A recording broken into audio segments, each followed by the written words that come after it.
Okay, well, hello, good evening. I'm Mark Pinto here at Phoenixville Public Library, welcoming you to tonight's presentation on the life and legend of the man that we drink to on March 17th, St. Patrick. Who really was Ireland's patron saint? Well, to help answer that question tonight, we have with us local historian and Professor Paul Walsh.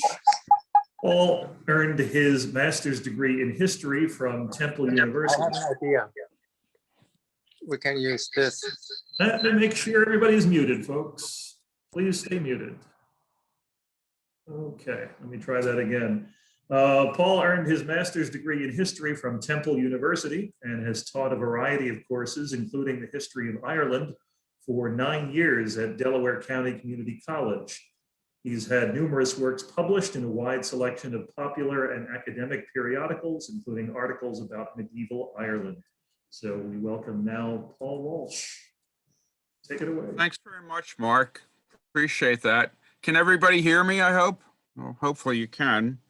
I'm going to be talking about the historical St. Patrick. And the title, as you see on the screen for my PowerPoint, is The Enigma of St. Patrick. And why is St. Patrick an enigma? Well, because what little we know about him raises more questions than they answer. And we'll see that that's the case as we go along. Now, the first thing I want to talk about briefly is the issue of sources. St. Patrick lived in the 5th century, and as such, we have to rely on whatever sources we have for St. Patrick, and it's a mixed bag in a sense. One of the most remarkable things is that we actually have 2 works that are attributed to St. Patrick himself that have been preserved. And that's quite a remarkable thing for the patron saint of Ireland, to have 2 of his own compositions to survive over the centuries. The first that I'll discuss is the Confessio, or Confession, which was a spiritual autobiography. St. Patrick describes how, as a sinner, he turned to Christ, and in his Confessio, he devotes a great deal of time defending his work as a missionary in pagan Ireland. The second work that he wrote was the Epistle, which simply means letter. And what this was a letter to the soldiers of a British warlord named Patrickius. And St. Patrick admonished his fellow Christians who have killed and enslaved those among the Irish whom he had converted. And we'll talk more about this, okay? So we have 2 works that are actually written by St. Patrick. They do contain information that can help us understand him, but it also lacks information, which can be a very frustrating affair. Most notably, there are no dates, and it's very difficult to determine what years St. Patrick was actually working in Ireland, among other events in his life. But again, we'll touch on that later. Now, a second form of sources is what is called the Vitae Sanctorum. The Vitae Sanctorum, roughly translated, the lives of saints. Okay, this is a genre of medieval literature. And in works such as these, usually written centuries after the death of the saint in question, the goal was to provide readers with examples of exemplary Christian lives for them to emulate, rather than to provide an accurate objective account of a saint's life. Okay. These works could also have a political agenda, such as promoting the importance of the saint attributed with the founding the monastery where a particular Vitae Sanctorum was written. And we'll see an example of that as we go along. So unfortunately, these later works are frankly very unreliable. And in my talk, I essentially rely principally on the works of St. Patrick and information about the world that he lived in. that come from other sources, from contemporary sources. So to begin with, the context for St. Patrick's life. The context for St. Patrick's life was the late Roman Empire. This is because St. Patrick, or rather, as he was known in his lifetime, Patrickius, was a citizen of the Roman Empire in a time when it was experiencing transition and in the West, collapse. As such, Patrickius, or St. Patrick, lived on the cusp of the transformation from the late Roman Empire to early medieval Europe. Okay. Now, what was this great transition that was going on? Well, most notably, Rome changed. The empire changed from one of tolerance for multiple religions to a Christian, an exclusively Christian empire. This process was begun by the Emperor Constantine. Constantine, as you may know, was himself ultimately a Christian, although he only converted on his deathbed. But Constantine, as the stories go, and it's always tricky when you say things like that, as the stories go, Constantine was about to fight his principal rival for the imperial throne at what would become known as the Battle of Malvian Bridge. And the night before, he saw a vision or had a dream. There's different accounts. In either case, the message was sent to him to paint the Chi-Rho symbol, which is a Christian symbol you can see there in the middle, on the or either on a standard or on the shields of his soldiers. He won the battle the following day, and he interpreted his victory as having taken place because of the intervention of the Christian God.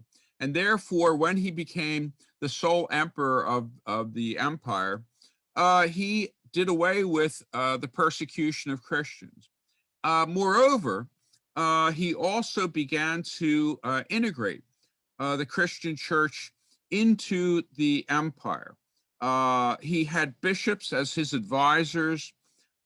He oversaw religious gatherings known as synods or councils. And of course, the most famous of these occurred in 325, the Council of Nicaea, which set down the official Christian church teachings, the official theology. Okay. The reason for this was in particular to combat various what were seen as heresies. In other words, versions of Christianity that were considered not correct, such as the Arian heresy. And I won't go into that, okay, but we can come back to that later if we wish. The next great stage in this process of transformation for the Roman Empire took place under Emperor Theodosius I, who completed the process by making Christianity the official religion of the Roman Empire. Pagan worship, both public and private, was outlawed, and all pagan temples were closed. Okay? That doesn't necessarily mean that pagan practices disappeared overnight, but it's a radical step, because for its hundreds of years of history, the Roman Empire had tolerated different religions. All it asked of the people who lived in the empire was that they acknowledged the divinity of the emperor. But aside from that, they could practice whatever religion they want. Now, of course, that's why the Roman Empire, the Roman government, came into conflict with monotheistic faiths such as Judaism and Christianity, because they refused to acknowledge the divinity of the emperor. But now the emperor abandons his divinity and commands all individuals living in the Roman Empire, all Roman citizens, to practice Christianity and nothing else. right? And so now pagans are being persecuted beginning with Emperor Theodosius, right? So this was an enormous change taking place in the Roman Empire. And this change was felt throughout the whole of the empire, including the land where Patrickius, St. Patrick, was born and was raised. We know something about this because of the autobiographical information, especially in Patrickius's Confessio, his spiritual autobiography. Patrickius was a citizen of the Roman Empire, and he was born in the Roman province of Britannia. That is the island that we know today as Britain.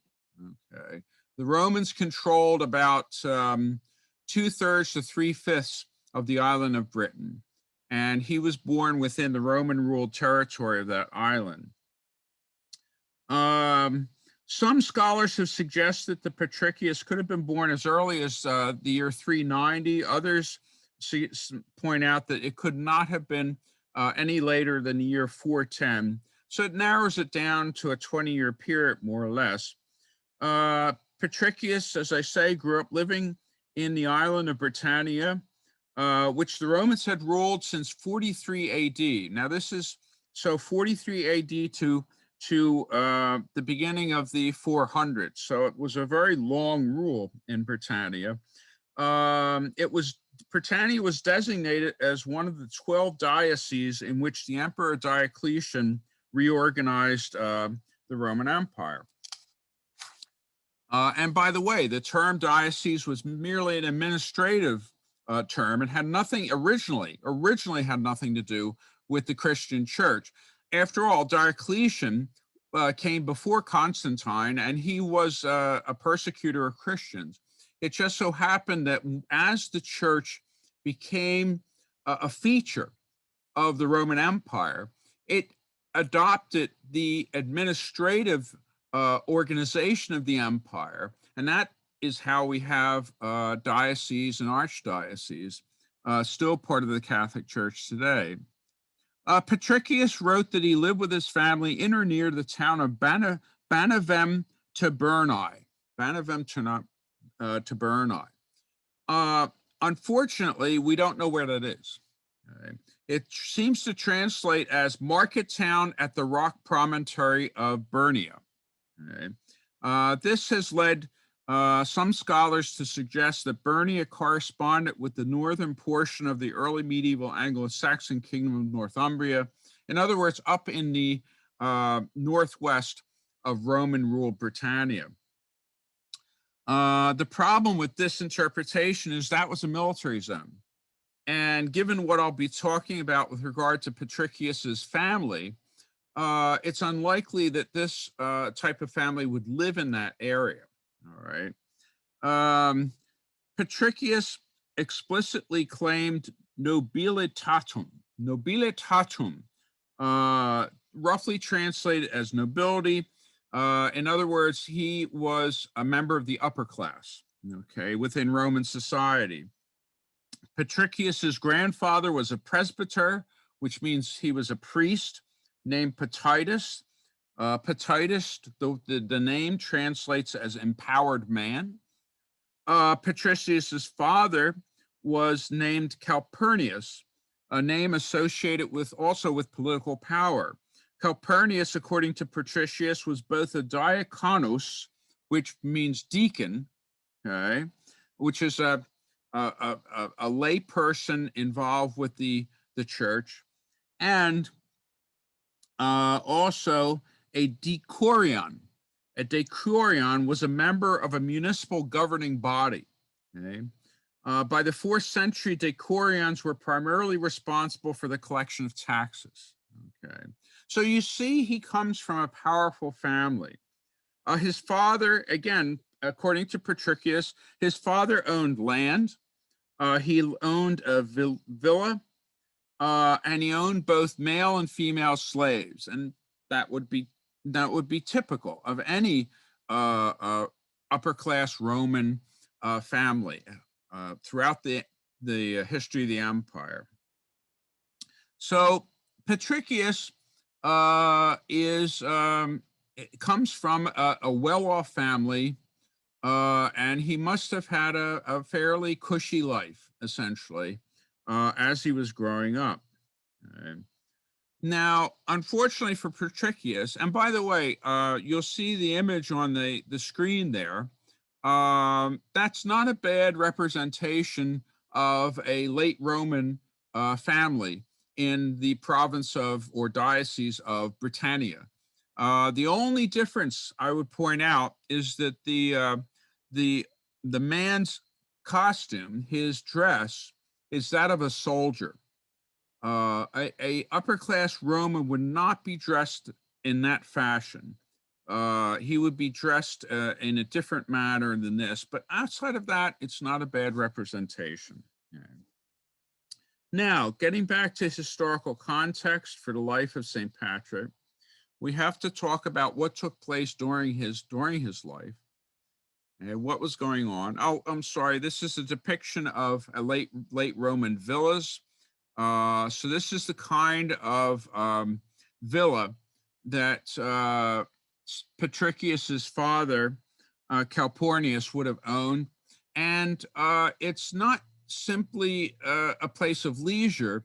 It's actually a self-contained community with all the necessary features for producing food and even for manufacturing.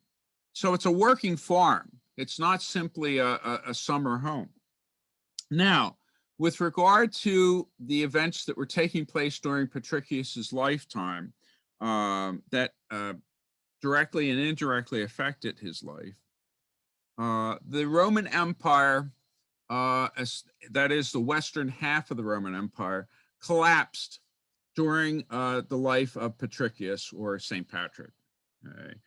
Factors contributing to the end of the western half of the Roman Empire.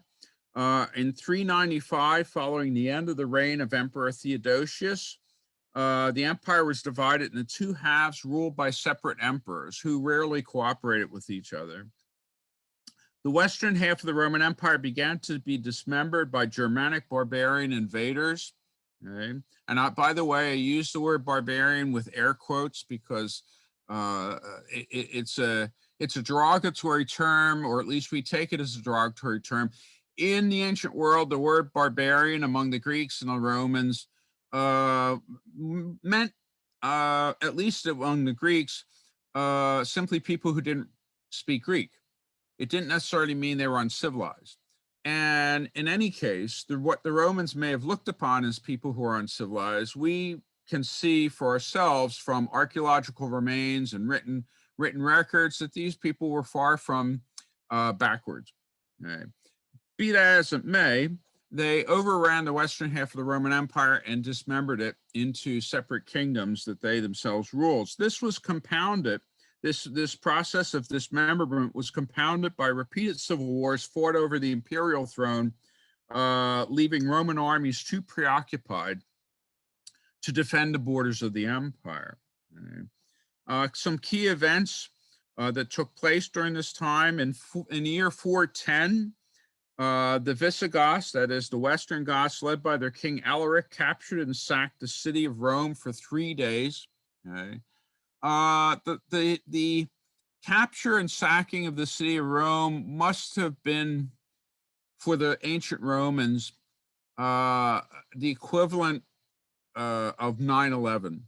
It must have been so shocking, so unbelievable an event, that the heart of an empire that had stood for hundreds of years and that had conquered the known world, the very heart of it, the city of Rome itself, was captured by, again, barbarians with air quotes, and was looted for 3 days. Okay. In the year 439, the Western North African provinces, present-day Morocco, Algeria, and Tunisia, were taken over by the Vandals and other Germanic peoples, led by their king Gesseric. And between the year 440 and 453, The Roman Empire was assailed by Huns from Central Asia, led by its famous commander Attila the Hun. In the year 455, the Vandals sailed a fleet from North Africa, landed on the Italian coast, and sacked the city of Rome, not for 3 days, but on this occasion for 2 whole weeks. They thoroughly ransacked the capital city, Rome, and took away thousands of captives into slavery back to North Africa. Between the years 455 and 476, the last emperors of the western half of the Roman Empire were merely figureheads controlled by Germanic barbarian kings.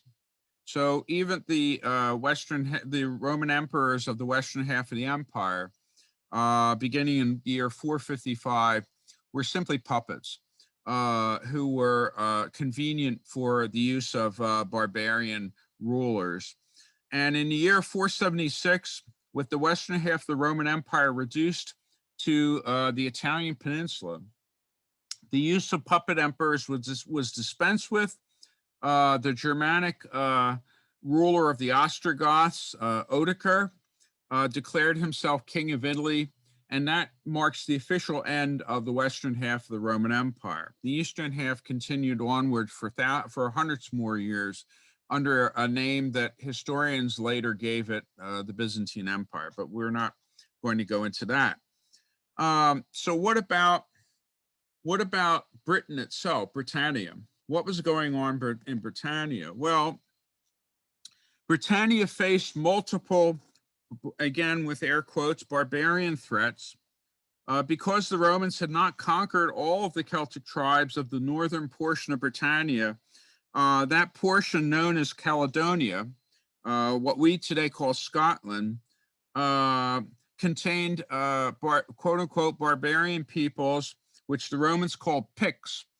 And these Picts remained a threat to the Roman controlled areas of Britannia. Also, simultaneously, you have seaborne threats coming from both the east and the west against the Roman province diocese of Britannia. From the eastern shores of Britannia were attacked by Germanic barbarians known as Angles, Saxons, Jutes, Frisians, who originated mainly from present-day Denmark and northern Germany. Okay. The other side, the western shores of Britannia, were attacked by Celtic barbarians from neighboring Hibernia, because that's the name that the Romans gave Ireland, Hibernia. The Romans called these raiders from Hibernia, from Ireland, they gave them the title of Scotti, S-C-O-T-T-I, Scotti. It may have some connection with the word for raiding among the Irish, perhaps. We don't know. It's mere speculation. But in any case, that's the name that was given them. Now, it's important to understand that in contrast to the Germanic barbarian invaders on the continent, in contrast to the Visigoths who sacked Rome, or the Vandals who also sacked Rome later on, and many other, the Ostrogoths as well, in contrast to those quote-unquote barbarians, many of whom had been converted, many of these have been converted to Christianity. The barbarians who attacked Roman Britannia were all pagans. They were not Christians. When Alaric the Visigoth sacked the city of Rome in the year 410, his soldiers, his warriors, respected the sanctity of the churches, the Christian churches within the city of Rome, because they themselves were Christians. But this was not the case with the Saxons and Angles, Jutes, Picts, Scotti, and so forth. In the case of seaborne barbarians, both the Anglo-Saxons and the Scotty, initial raids evolved into invasions bent on conquest. So it began as raiding, but it changed into actual conquest of Britannia. The Germanic Anglo-Saxon invaders gradually took control over the southeastern portion of Britannia, establishing a number of rival kingdoms that fought against each other and against post-Roman British warlords. The region controlled by the Anglo-Saxons came to be known as Angleland, and you can guess what that word transitioned into. Okay.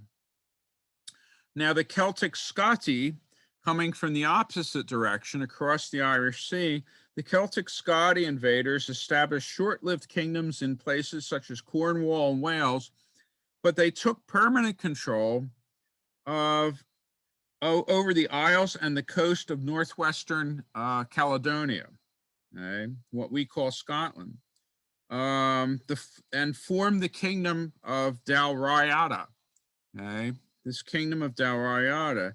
And through marriage, the king of Dalriada also became the king of the ruler of the neighboring, or became the ruler of the neighboring kingdom of the Picts in the year 843, thus uniting the lands of Caledonia under one ruler, which became known as the land of the Scots, because these are Scotti in Dalriada. And of course, the land of the Scots becomes Scotland. That's where Scotland gets its name. So Britannia was just as assailed by barbarian invaders as the rest of the western half of the Roman Empire. The end of Roman rule in Britannia came about as Roman troops were repeatedly withdrawn from Britannia to be used by contenders for the imperial throne in their battles on the continent, which of course weakened the defenses of Britannia, which only served to encourage barbarian raiders to continue raiding and expand their operations. This began in the year 383, and in the year 410, the last Roman troops left Britannia. The following year, 411, the Roman citizens of Britannia, perhaps members of Patrickius's family included, pleaded with Emperor Honorius for help. Having been unable to prevent the sacking of the city of Rome by the Visigoths the previous year in 410, Honorius replied that he was unable to provide any assistance, and that was the end of Roman rule in Britannia. In the absence of Roman authority, warlords rose to power as the defenders against barbarian invaders. One of these post-Roman British warlords is exceptionally well known and is encrusted in legend. He was a fellow who was called Arturius, or as we know him, King Arthur. Now, obviously, it's the raiding of the Scotti that have an impact on Patrickius's life, because Patrickius, among other people, is captured and enslaved. This is what he writes in the opening lines of his Confessio. I am Patrickius, a sinner, the most unlearned of men, the lowliest of all the faithful, utterly worthless in the eyes of many. My father was called Pornius, who was a diaconus and a son of the presbyter Patrickius. He ministered in a suburb of Beneven Tabernae, where he had a villa nearby. It was there that I was taken captive. I was about 16 years of age at the time, and I did not know the true God. I was taken into captivity to Ireland with many thousands of people. We deserved this fate because we had turned away from God. And so those are the opening lines of Patrickius's Confessio. Okay. So what about this place that he was brought to? This Hibernia, as the Romans knew it, Ireland as we call it, what was it like in the 5th century? Well, it was culturally homogeneous, but politically disunited. Okay. Culturally homogeneous because the culture of the Scotti was Celtic. It was part of a larger Celtic culture that had once covered over the better part of Europe, previous to the rise of the Roman Empire. Now, Celtic is culture. It's not a racial feature. It's not a group of people. It's actually a culture, a shared culture. And one of the most important features of this shared culture was language.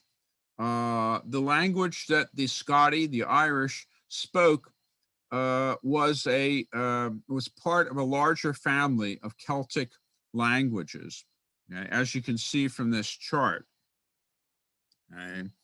And it also includes such things as lifestyle, social organization, and religious beliefs, which would be pagan at this time. Now, as you can see from the map, the Celts spread out from areas such as France and Austria into Spain, even northern Italy, to the British Isles, and even into what is today Turkey.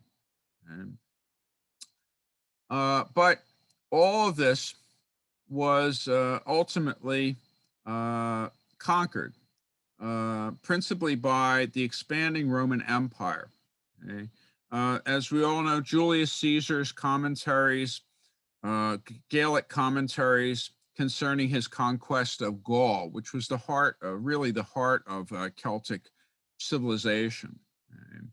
And so by the 5th century, or really earlier, even earlier than the 5th century, but certainly at the time of the 5th century, the only remaining Celtic cultures existed in Ireland, in what today we call Scotland, and the peninsula of Brittany, which is part of France today. Ireland was composed of roughly about, and this is an estimate, 54,000 family farms, which were focused on what is called raths or cashels. These are self-contained farming communities for a single family. These are examples that you can see here. The population is estimated to have been no more than 500,000.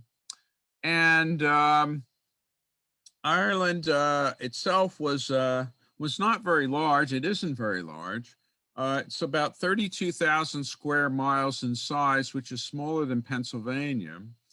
It has a very gentle, mild climate, but it has more than its share, the average rainfall of the rest of Europe. So it does get more rain.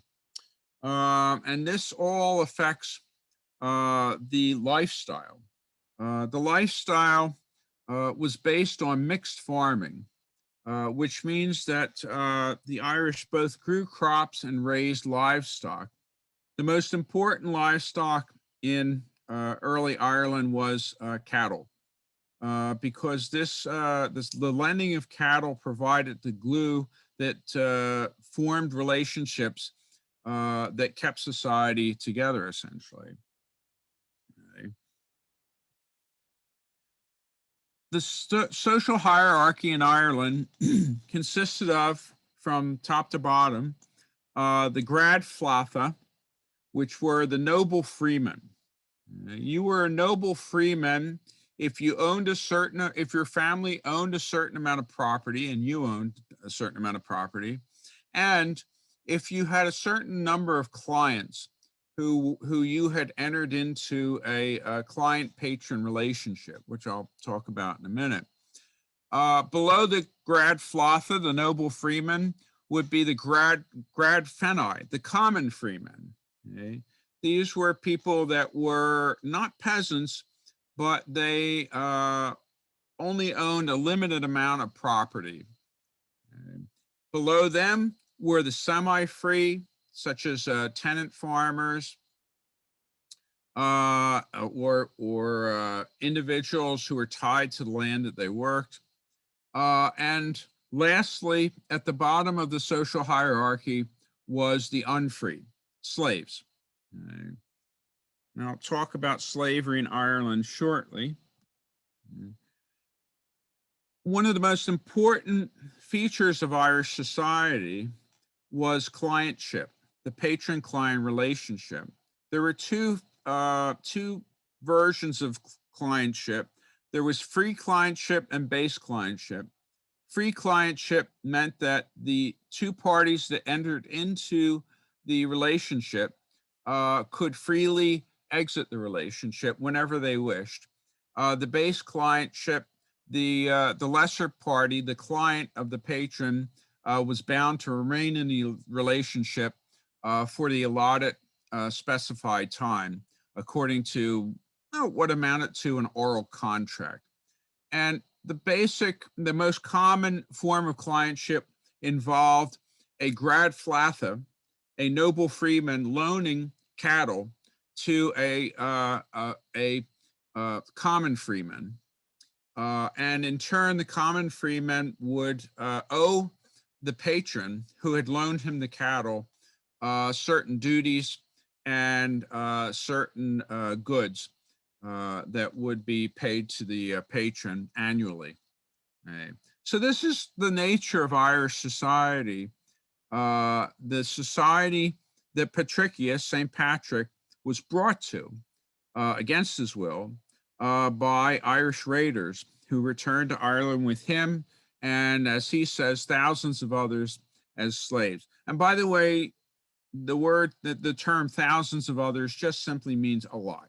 It shouldn't be taken too literally. That's just a literary device of the time. So, what was slavery like in early medieval Ireland? Well, or maybe I should say the very end of pagan Ireland. A slave was essentially a non-person in legal terms. The slave had no rights and was a possession of whoever owned that person. The way in which slaves the way in which Irish society obtained slaves included as prisoners of war, such as the manner in which Patrickius, St. Patrick, was brought to Ireland as a slave. People who went into debt and could not pay off that debt, and the children of slaves. The children of slaves would also be slaves. They would be the possession of whoever owned the slaves who gave birth to the child. The slaves in Ireland were not an important part of the economy. They were simply not that, they were a feature of society, but they were not a very important feature of society. There were not a large number of slaves in Ireland, as far as we can see. They were sort of incidental. And the chief work that a slave did was domestic manual labor. One of the saints' lives talks about the saint in question when he was a slave, that he would grind grain into flour for his master every day. So that's the kind of work that slaves would do. Now, Patrick tells us, in terms of his slavery, he tells us that he was put to work herding sheep near a place called the Forest of Foclut, F-O-C-L-U-T, Okay.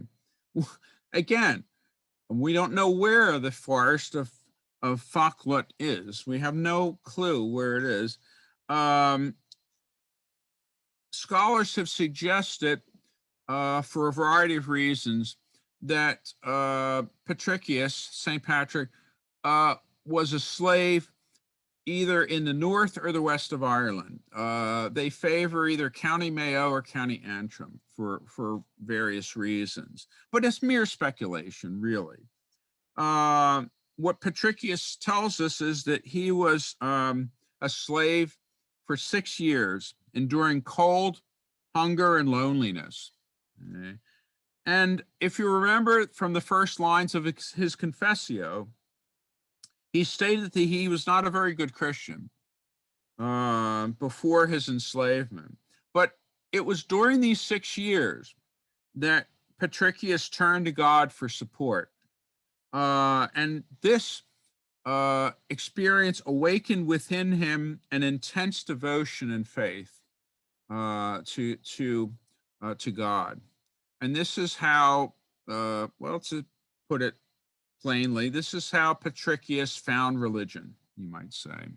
Okay. Now, in the first of 7 dreams that would decisively shape his life, God instructed Patrickius to escape by traveling to a location where he was to board a ship that would take him away from Ireland.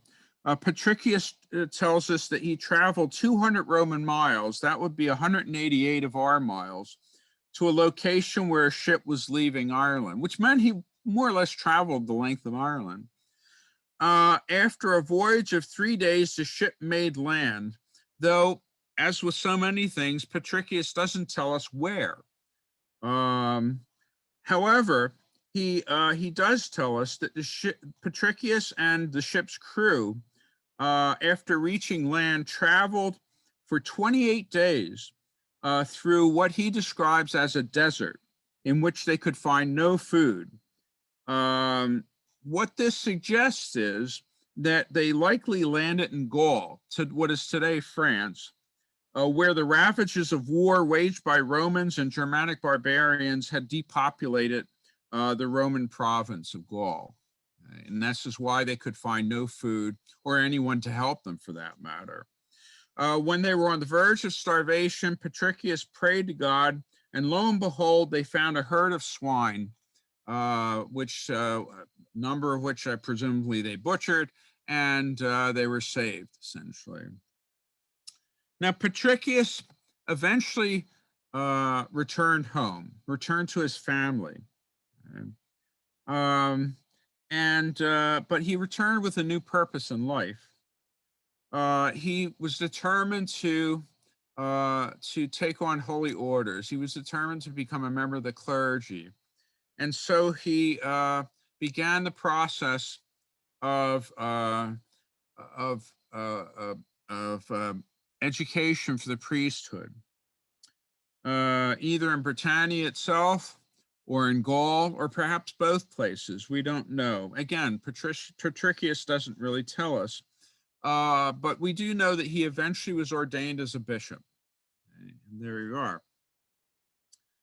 And again, as I touched on this before, no dates.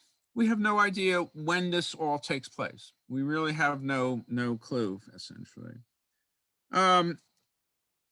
Now, the origin of Patrickius's mission in Ireland, in his fourth dream, which occurred during his youth, which in Roman times would have meant between the ages of 22 and 42.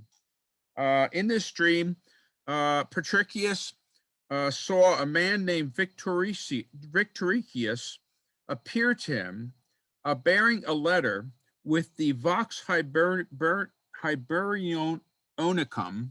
Sorry, my Latin isn't very good. Bearing a letter with the Vox Hiberionicum, which means the voice of the Irish, pleading with him to return so that they could become Christians. So he had a dream in which the Irish people who had enslaved him, who he had escaped from, were now pleading for him to come and save them from their pagan faith and turn them to the true religion of Christianity. When Patrickius announced his intentions to return to Ireland in order to convert the Irish, members of his family and fellow clergymen were opposed. They objected. They stated, that man, Patrickius, why is he pushing himself into danger among enemies who have not known God? Okay.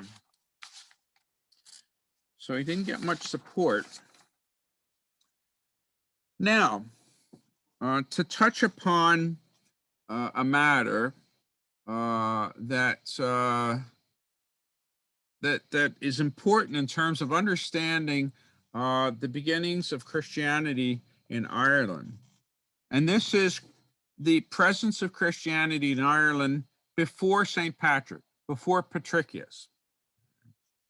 The chronicler Prosper Tyro of Aquitaine wrote in his chronicle that in the year 431, Pope Celestine I appointed a fellow named Palladius, a deacon of Auxerre in Gaul, as the bishop of, and this is a quote, the Irish who believe in Christ, unquote. That's a very interesting statement, isn't it? Okay. This is in the year 431. Now, how could there have been Irish who believe in Christ? Okay. There's a number of possibilities, and they're not mutually exclusive either. Okay. Irish, quote unquote, barbarians serving the Roman army may have adopted the Christian faith and brought it back to Ireland with them. And we do know that there were Scotti who served as mercenaries, auxiliaries, among the Roman troops, among the Roman forces that were stationed in Britannia. There may have been the consequence of the influence of Christian captives like Patrickius himself, but those that had gone before him. The Irish certainly captured Christians in Britannia and possibly Gaul as well, and they brought them back to Ireland as slaves. These captives may have converted some Irishmen to Christianity. Now, of course, that's a possibility, but it seems slight given the social status of a slave. But however, there may have been Christians from Britannia and Gaul who came to Ireland on their own as refugees, trying to escape the chaos of the various wars that were being fought in those parts of the Roman Empire as it slowly collapsed.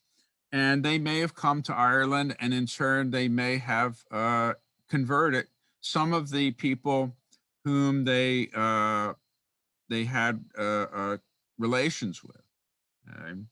And lastly, trade.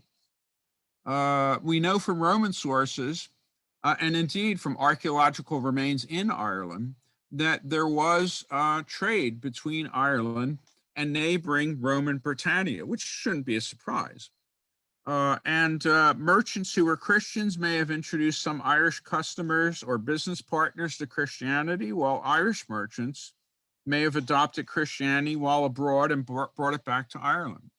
So there's no reason to think that there were no Christians in Ireland before St. Patrick. And in fact, the mention of Palladius by Prosper Tyro of Aquitaine is evidence that there must have been Christians in Ireland.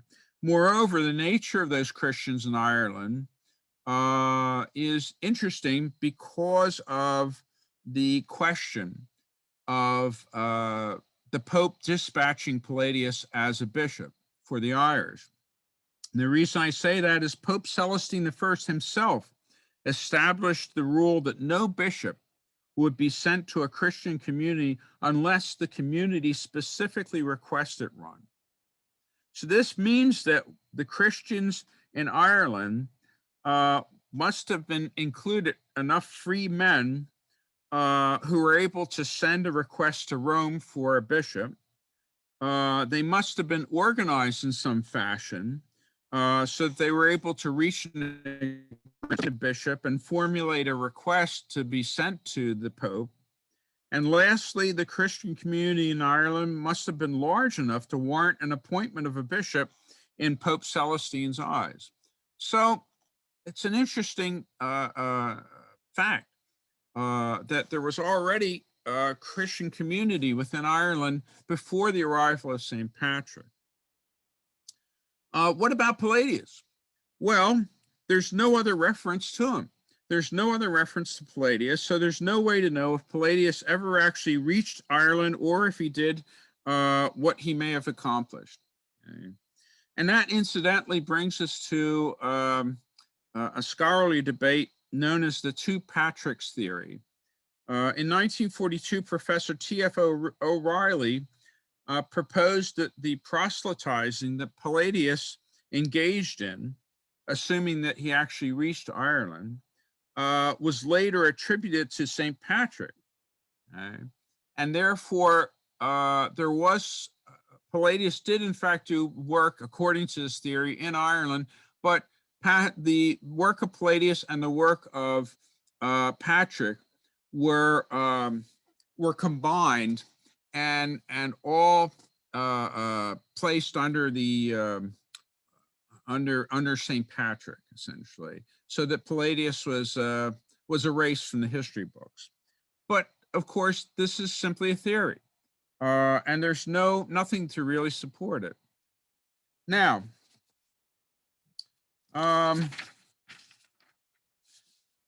with regard to Patrickius or St. Patrick's mission, this was revolutionary. And the reason for this is simple. If we examine the nature of missionary work in the late Roman Empire, like many citizens of the Roman Empire, the early churchmen were uncertain whether barbarians were fully human.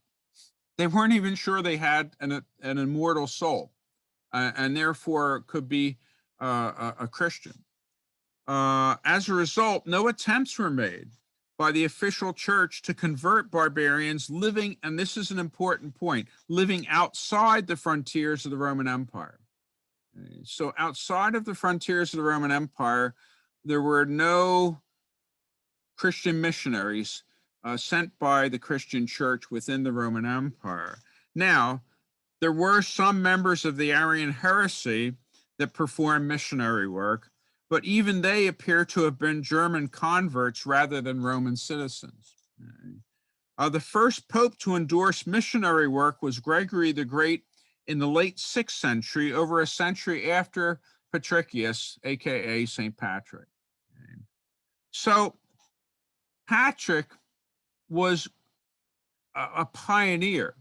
He was the first Roman citizen to step outside the boundaries of the empire and set about the work of converting quote unquote barbarian people to Christianity who were beyond the frontiers of the Roman Empire.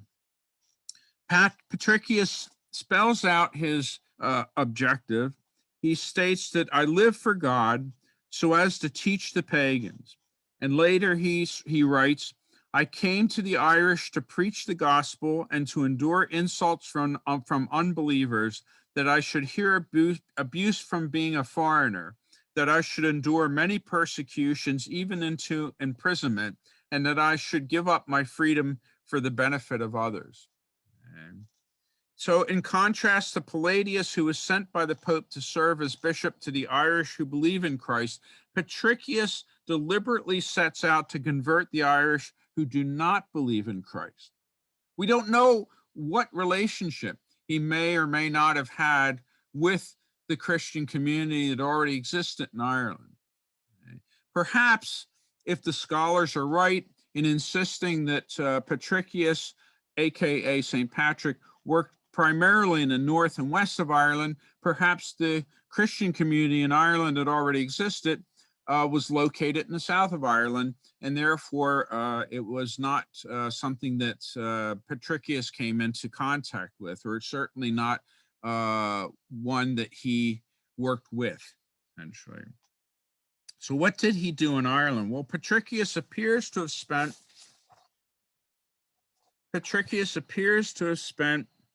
at least 23 years proselytizing in Ireland. Once again, we don't know the dates. One school of scholars placed it between the year 432 and 456, while another argued for the years 461 to 490. It's interesting, the first 432 to 456, the Annals of Ulster, which were written in the 7th century, so 200 years after St. Patrick, the Annals of Ulster record the arrival of St. Patrick in Ireland as the year 432. Suspiciously, that's the year after Palladius, who is said to have been sent by the Pope to go to Ireland in year 431. So take that as you will. Patrickius seems to have gone to Ireland alone without bringing with him any ecclesiastical assistance, which, by the way, demonstrates how brave he must have been. He must have been a very brave individual to risk his life going to this place in which he had been enslaved, and where he must have learned that foreigners, that is, people who weren't connected to society through clientship, were outside the law and were vulnerable to abuse and even murder. Technically, a foreigner, anyone in Irish society could murder a foreigner, and they would not be held accountable for it.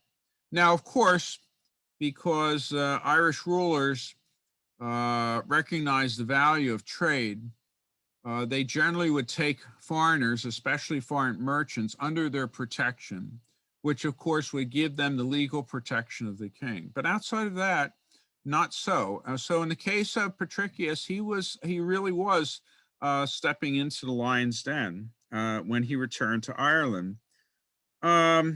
His strategy for conversion relied primarily on example and on preaching. He states, quote, "Today among the nations I constantly exalt and magnify your God's name in whatever place I am." Patrickius appears to have specifically targeted the leaders of Irish society, the Grad Flatha, the noble freemen, undoubtedly because their conversion would result in the conversion of the people over whom they had influence. He states, quote, "I habitually gave rewards to kings, and, quote, I habitually gave a fee to the sons of the same kings who walked with me. For the Brehons, who were the combined judges and lawyers in Irish society, Patrickius gave not less, quote, not less than the price of 15 men, unquote. I assume he means not less than the price of 15 slaves. So a great deal of wealth. And with regard to noble women, quote, "There was one blessed Irish," this is all from his Confessio, "there was one blessed Irish woman, born noble, very beautiful, an adult whom I baptized," unquote.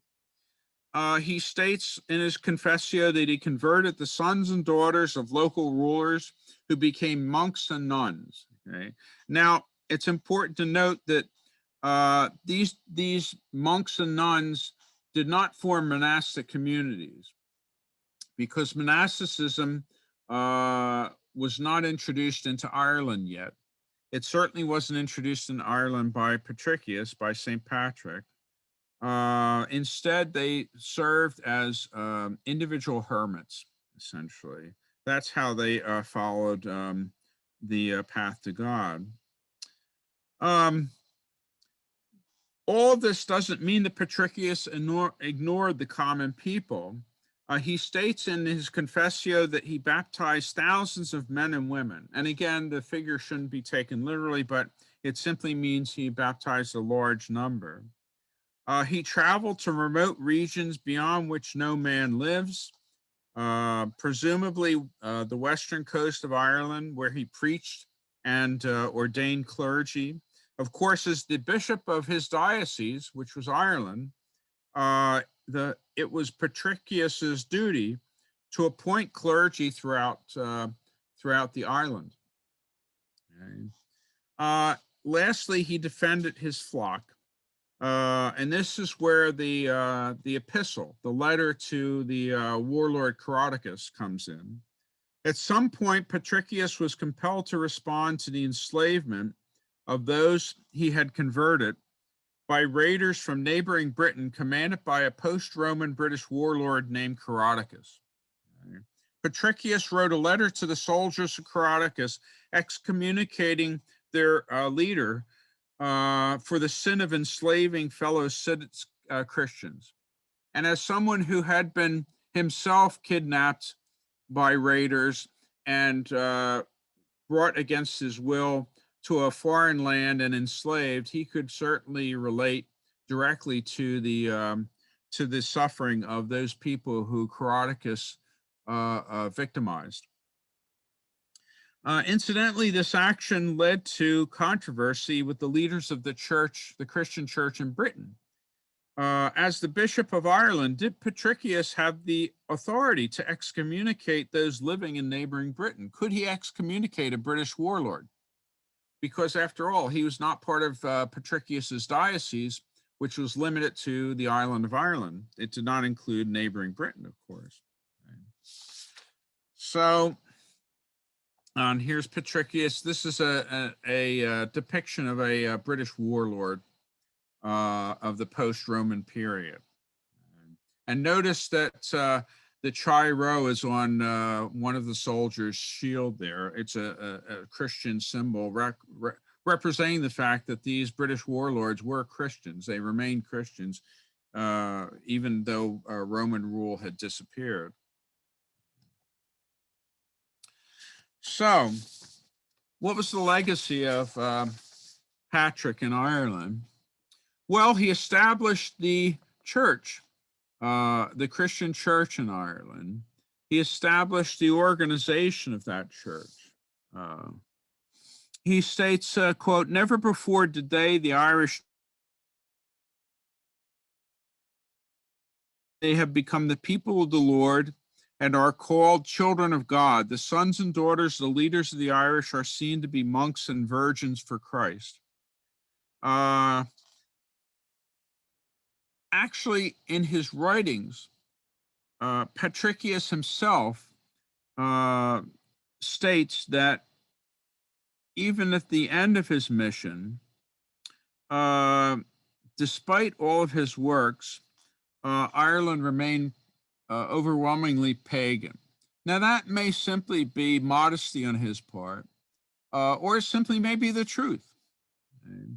But nevertheless, his contribution was enormous. The structure of the church that he left in Ireland was identical, not surprisingly, to the structure of the Christian church that he was familiar with, which was the structure within the Roman Empire. The structure in the Roman Empire involved, as you can see, dioceses ruled by bishops, and in turn, these were subdivided into parishes that were administered to by priests. The problem with this structure is that Ireland lacked the secular administrative framework present in the Roman Empire within which the church was organized. And unlike the Roman Empire, 5th century Ireland contained no urban cities. It was a purely rural civilization. There were no towns, no cities, and therefore there were no seats for the bishops. A bishop usually has a seat which is located in the largest town within his diocese. But there are no towns in 5th century Ireland. Okay. The result of this was that the structure of the church that Patrickius left behind was overtaken by a different organization for the Christian faith. And this organization had its origins in, of all places, the deserts of 4th and 5th century Egypt. It's the monastic system. In Roman Egypt, the largest city was Alexandria, a port city, founded, as the name would suggest, by Alexander the Great. And Alexandria was, in fact, one of the largest cities in the Roman world. Its population may have been as much as the population of Ireland itself, about 500,000 people living in the city. Not surprisingly, it was an enormously cosmopolitan place. It was a place where you could find anything your hearts would desire, any kind of sensual pleasures, food, sex, what have you, strong drink. This was a problem for Christians. And some of the Christians that lived in Alexandria chose a radical solution. They left the city to live in the surrounding deserts by themselves as hermits in order to escape the temptations that existed in the cities and perfect their Christian faith. Now, these hermits ran into a problem. They were beset by followers. These followers came to these hermits living in their caves and huts and such, and wished to become their acolytes. They wished to learn from them to be as holy as they were. And groups of these followers would form around various holy men living in the desert. And there had to be some organization if these people were going to remain there permanently living with the hermit. And the organization evolved into a series of rules or orders. And so you have the first orders of monks, essentially. You have the first organized communities, the first monasteries of monks and nuns as well. Now, how did monasticism come to Ireland? Well, monasteries spread throughout the Roman Empire, the late Roman Empire, in the final centuries. And there were monasteries in neighboring Britannia. There was a monastery in Galloway. There was St. David's Monastery in Wales. And these were all bordering on the Irish seas. And so Irish Christians went to these monasteries. They learned about monasticism, and they came back to Ireland to set up their own monasteries, bringing with them the rules for behavior that were followed within those monasteries back in Britannia. And so in the 6th century, the monastic system came to Ireland. And it turned out that rather than the diocesan system, the episcopal system, which involves dioceses with bishops and parishes with priests, the monastic system seemed to fit Ireland with its rural society better. As a result of that, by the 7th century, the monastic system began to rival the episcopal system. Okay? And the office of bishop began to be assumed by those who already occupied the office of abbot. So we start to see in Irish chronicles records of abbot bishops ruling monasteries, and abbot or bishop coarbs. What is a coarb? A coarb is a descendant of the founder of a particular monastery.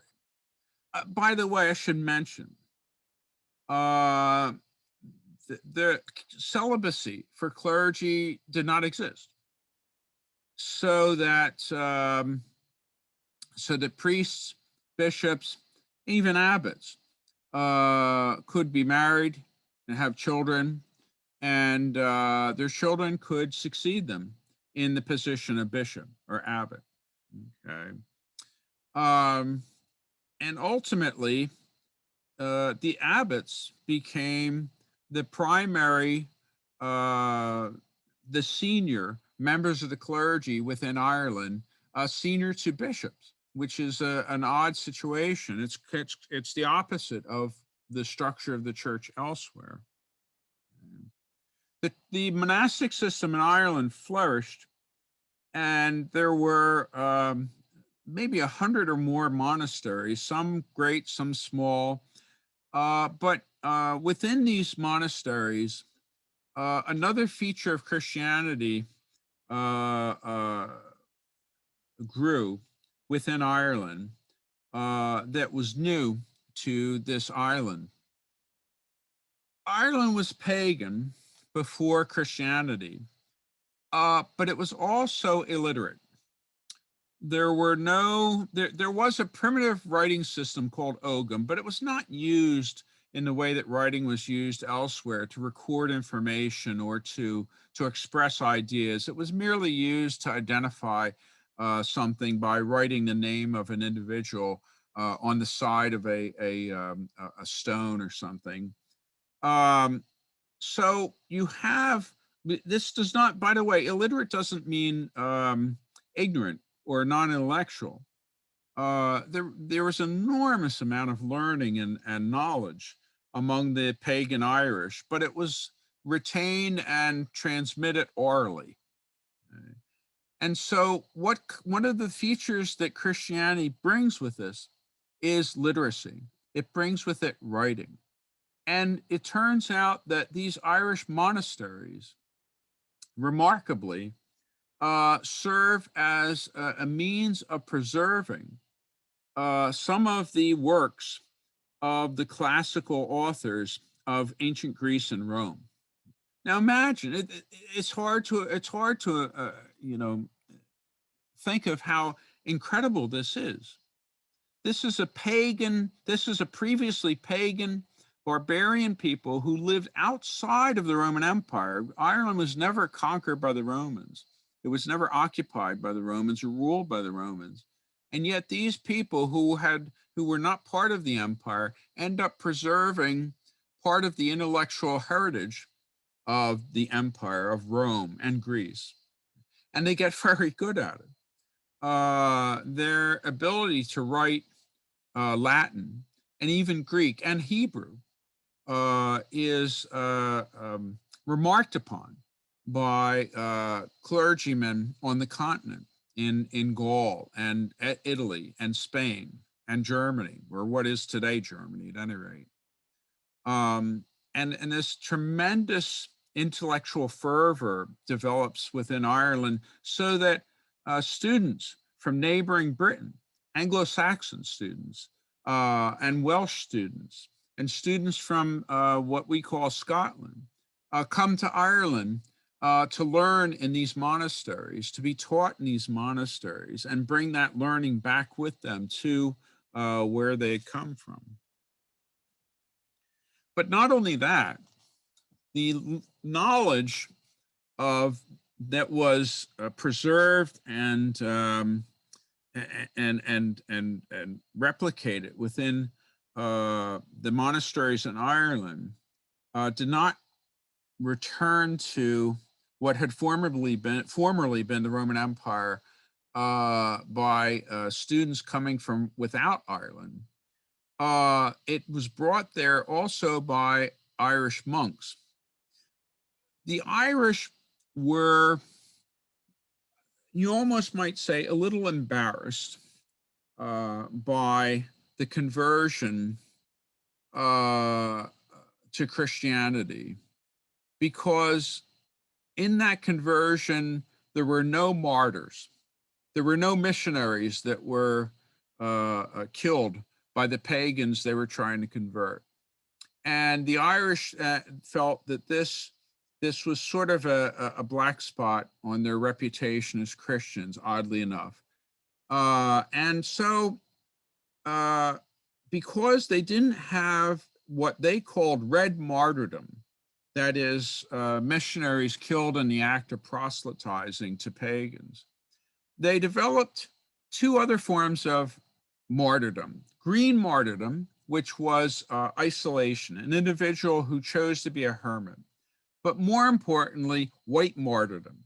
White martyrdom was voluntary exile.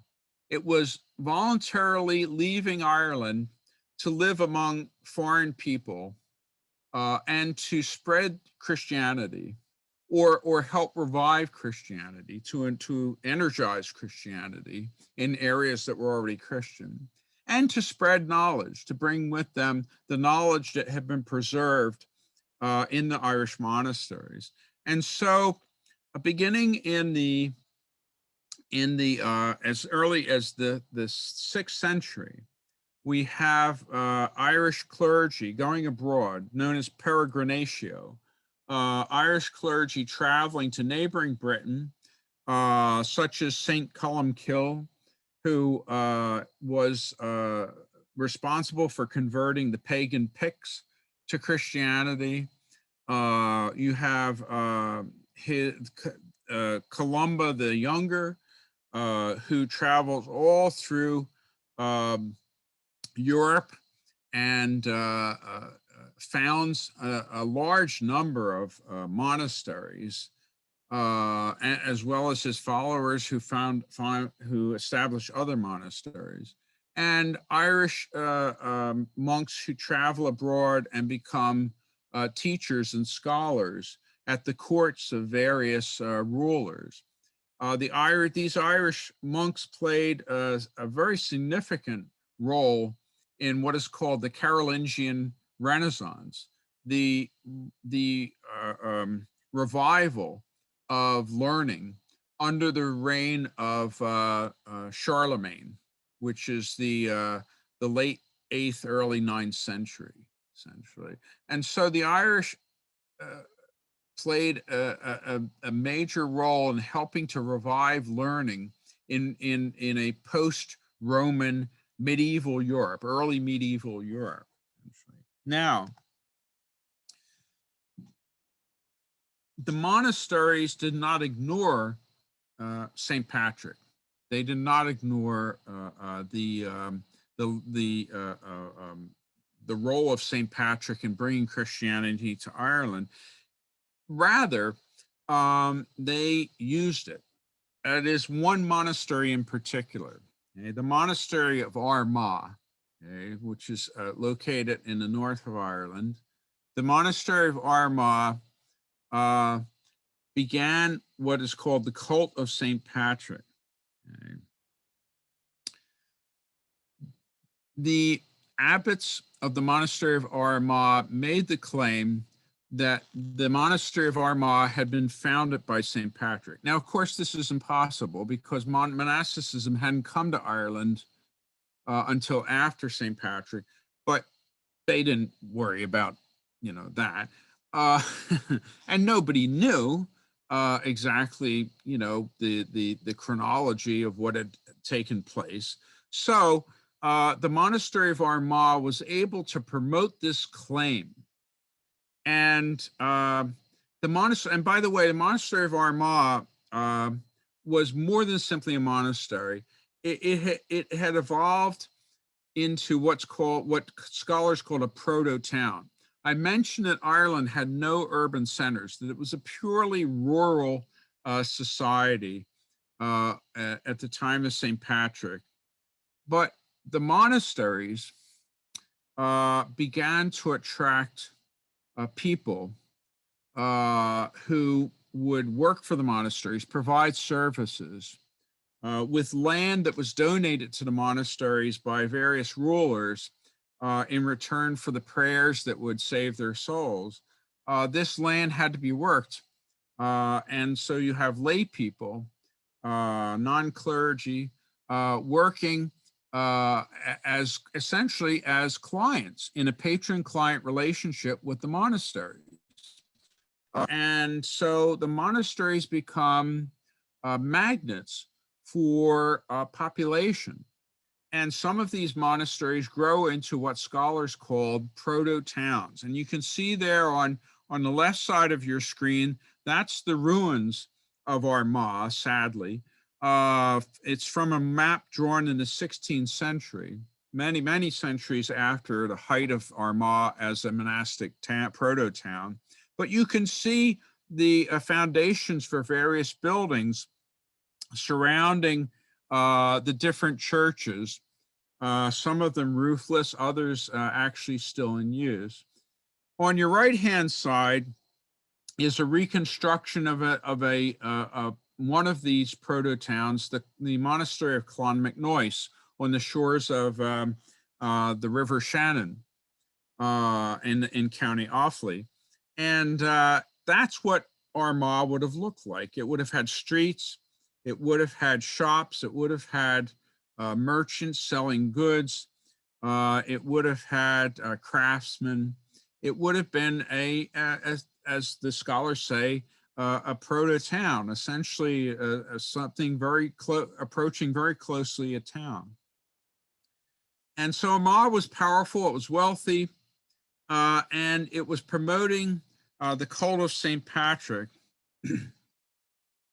And the reason for promoting that cult was because Armagh was also at the same time promoting itself.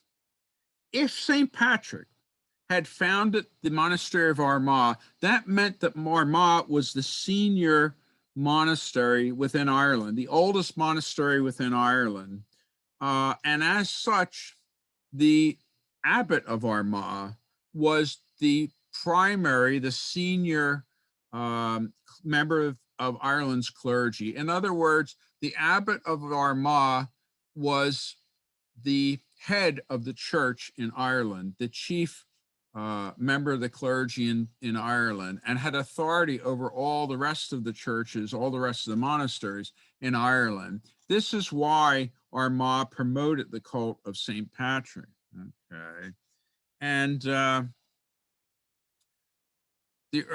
this is an example here of the earliest known depiction of St. Patrick from the 12th century. It's a reliquary for St. Patrick's tooth, supposedly.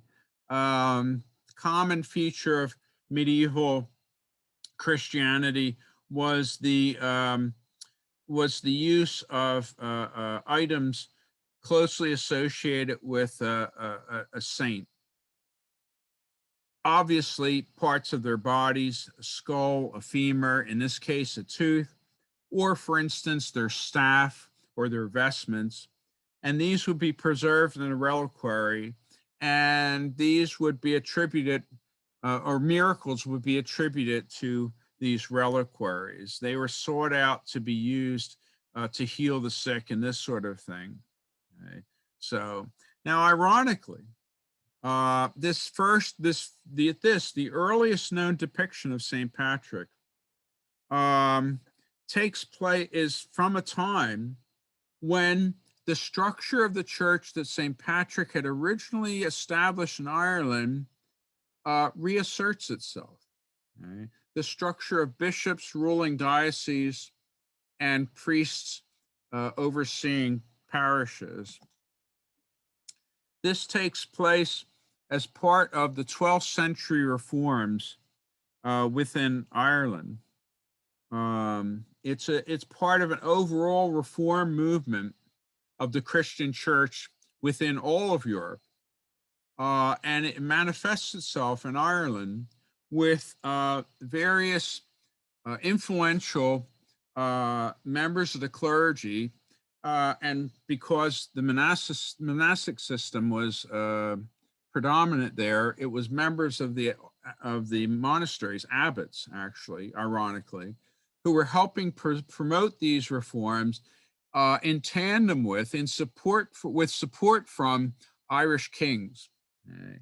And initially, Ireland was granted 2 archbishops, one in Armagh and one in Cashel.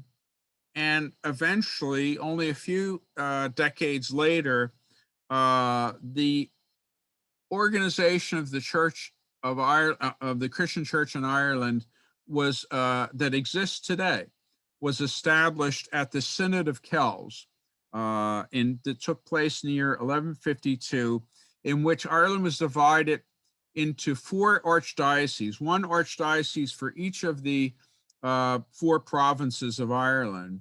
The Archdiocese of Armagh for the province of Ulster, the Archdiocese of Dublin for the province of Leinster, the Archdiocese of Munster, of Cashel for the province of Munster, and the Archdiocese of Tuam for the province of Connacht. And within these 4 archdioceses were 34 dioceses ruled by bishops, and in turn, within each of these dioceses would be a number of parishes administered to by their parish priests. And so this is the structure that still survives today. Now, the legends associated with Patrick. I'll just mention a little bit about this.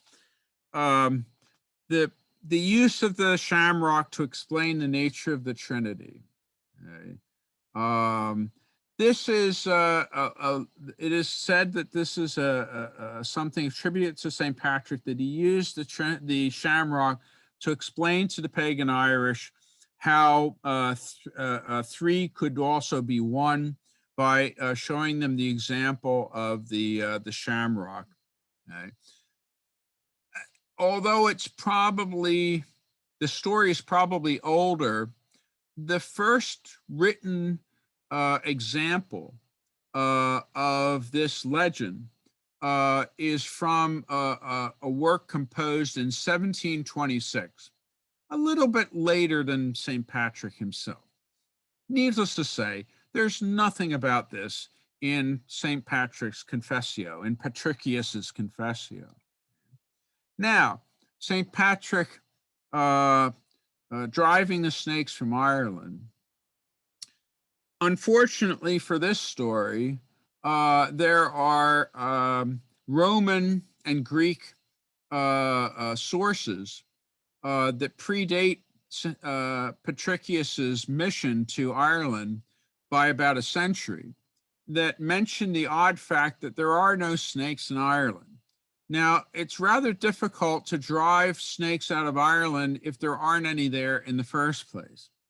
Now, this legend, though, caught on or apparently originated much earlier than the one about the shamrock, because the first mention of it is some 200 years after St. Patrick's passing, which must have taken place in the 5th century. It's from a 7th century biography of St. Columkill, the fellow who converted the Picts. And it happens to mention St. Patrick driving the snakes out of Ireland. But of course, once again, no mention of anything like this in the Confessio. And of course, why would it be? Because there were no snakes in Ireland. Ireland has, I don't think, as far as I know, Ireland doesn't have any reptiles. And presumably the reason for that is very simple, because it's such a damp place. Reptiles, unless they're amphibians, need a dry environment, and Ireland does not provide that. So there's little surprise that there's no snakes in Ireland. So now, ending my talk, St. Patrick's legacy in Ireland, what can we really say? What can we say about St. Patrickius? What and his role in Irish history, in the history of Ireland? He didn't bring Christianity to Ireland. Christianity was already there, but the vast majority of Ireland was still pagan. So we can at least say that St. Patrick, Patrickius, played a major role in transforming Ireland from a pagan place to a Christian place, transforming the Irish into a Christian people, transplanting the church, the structure of the church in Ireland, and essentially getting the ball rolling so that within only a few hundred years, there was not a pagan to be found in Ireland. Ireland had become Christian and became a bastion of Christianity on the edge of Europe, early medieval Europe, that helped reinvigorate learning as well as faith in the rest of Europe through its pilgrims and monks who came from Ireland, St. Patrick's Isle. So, and I'll close with this final image. Here you go. There's two little images that represent St. Patrick there. So I'll pass it off to you, Mark. Great way to end. Thank you so much, Paul. That was just amazing. Any questions, comments from anyone for Paul tonight? Feel free to unmute yourselves.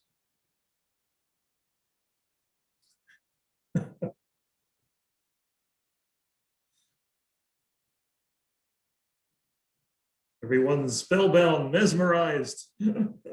Well, my grandmother always said I was a blatherskite, so. I do have a quick.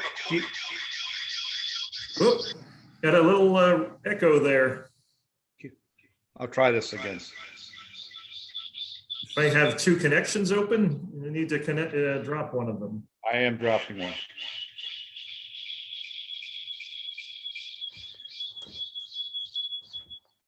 Okay, my question is, on one of the prior charts, there was a notation of Old Irish, then chronologically it seemed to progress to Irish.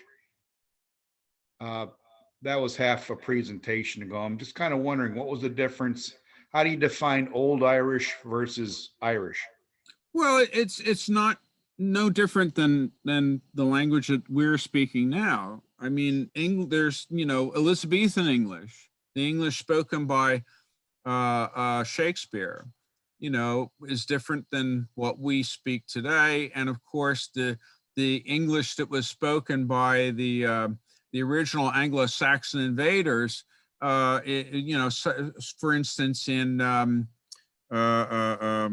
trying to think of the name, the story of Grendel, and I can't think of it. It's horrible. But anyway, you get the point. The languages are not static; they evolve.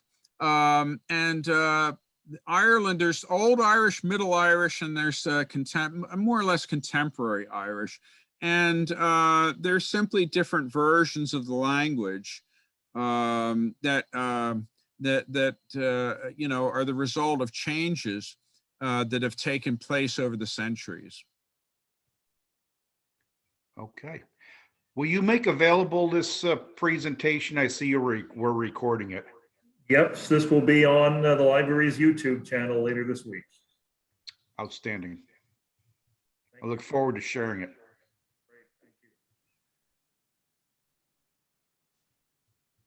Anyone else? I wanted to ask about the Book of Kells and the little library there. I understand that during the Dark Ages that they destroyed most of the books, and the only ones that were left were the ones the Irish monks had transcribed. Is that true? No, the Chinese had books. No, I mean, It's interesting you use the term Dark Ages. Historians don't use that term anymore because it implies it has a derogatory implication to it. We call it the early Middle Ages, and in fact, the more we have learned about the early Middle Ages, the more we realize that that learning didn't die out. That yes, it's true. A great deal of the works from classical authors, from the Greeks and the Romans, were lost. We know that because the ones that survived mention other books that haven't survived. Nevertheless, books were while books were certainly destroyed, others survived. Their copies were made so that one copy or more would survive, while others might have been damaged, sometimes by accidents. Monasteries weren't, they weren't, fireproof.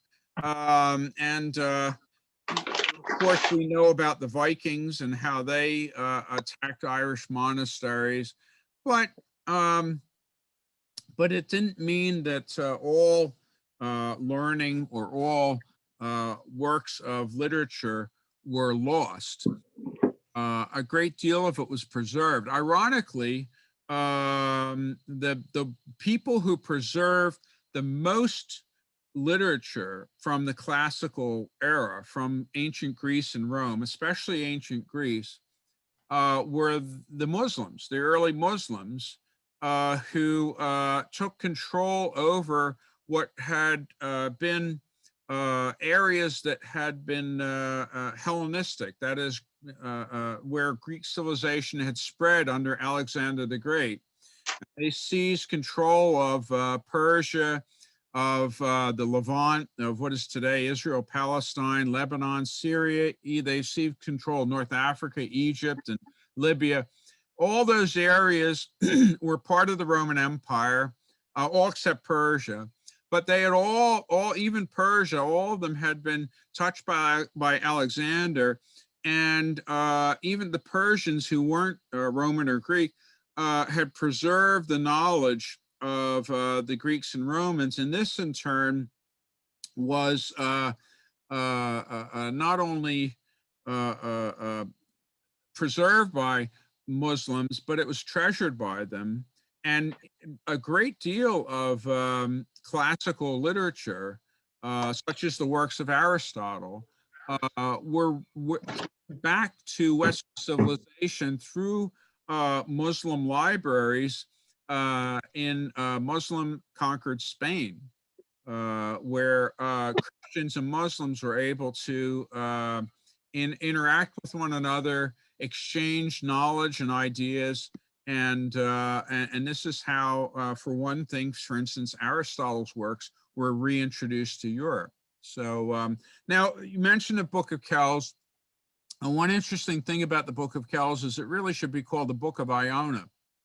It was begun in the monastery of Iona, which was founded by St. Columcille, St. Columbus the Elder, or Columba the Elder. Iona is a tiny island that's part of the Western Islands, the Hebrides, off the west coast of Scotland. And the monks in Iona were attacked by the Vikings, and they eventually, because they suffered more than one attack, they eventually decided to relocate, and they brought with them this work that they had already started, which we call the Book of Kells. They brought it to a monastery in Ireland, the monastery of, you guessed it, Kells. And that's how the book gets its name, essentially. But ironically, it was started outside of Ireland, finished in Ireland.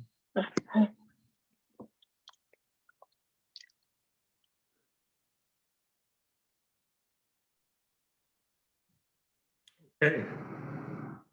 Thanks, Paul. Anyone else tonight?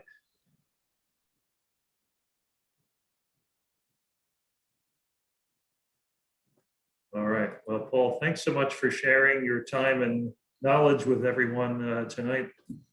Mark, it was my pleasure, really. I really enjoyed it. I hope, if everybody enjoyed my talk, half as much as I did, then I enjoyed it twice as much as they did. So there you go.